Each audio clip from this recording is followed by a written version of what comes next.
சில வருடங்களுக்கு முன்பாக எனக்கும் என் மைத்துனருக்கும் ஒரு பிசினஸ் பண்ணோம். அந்த பிசினஸ்ல 3000 ரூபாய் கிடைச்சது எனக்கு. அப்ப எனக்கு சரியா அக்கௌண்ட் கிடையாது. 3000 ரூபாய் கிடைச்சது. அந்த 3000 ரூபாய் என் நண்பர் ஒருவர் இருந்தார்.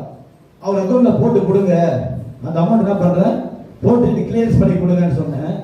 அவர் என்ன பண்ண வாங்கிட்டார். கிளியரன்ஸ் போட்டார், செக் போட்டார், கிளியரன்ஸ் வந்தாச்சு.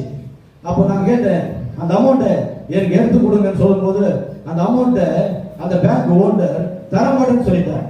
அது என்னுடைய காசு, என் அக்கௌண்ட் தானே வந்தது, அது என்னுடைய காசுன்னு சொல்லிட்டார்.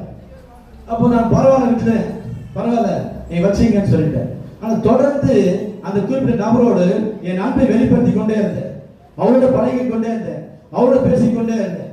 ஒரு குறிப்பிட்ட நாள் வந்தது. அந்த நாள்ல அந்த ஐயா சொன்னாரு, ரமேஷ் உன்னாட்ட ஒன்று கேட்கணுமாங்க, கேளுங்க. அவர் சொன்னாரு, உன்னால எப்படி இப்படி சகிக்க முடிஞ்சது? உன் இடத்துல நான் இருந்தேன்னா நான் உன்னை என்ன பண்ணிருப்பேன், சண்டை போட்டுருப்பேன். 3000 ரூபாவை நீ வாங்கிட்டோம், நான் ஏமாத்திட்டேன்னு தெரிஞ்சோம், என்னால தொடர்ந்து பேசுறியாப்பா, எப்படி முடிஞ்சது? அது நான் சொன்னேன், இது கிறிஸ்துவின் அன்பு. என்னது? கிறிஸ்துவின் அன்பு. பிரியமான தேவனுடைய பிள்ளைகளே, எவ்வளவுதான் நம்ம நஷ்டப்பட்டாலும், எவ்வளவுதான் வாழ்க்கை கஷ்டப்பட்டாலும், கிறிஸ்துவின் அன்பை விட்டு நம்மளை பிரிப்பவன் யார்? அல்லேலூயா. நீங்கள் கிறிஸ்துவை நேசிப்பது உண்மையானால் அந்த அன்பை மற்றவர்களுக்கு காண்பிக்க வேண்டும். அப்படி சொல்லுவோமா?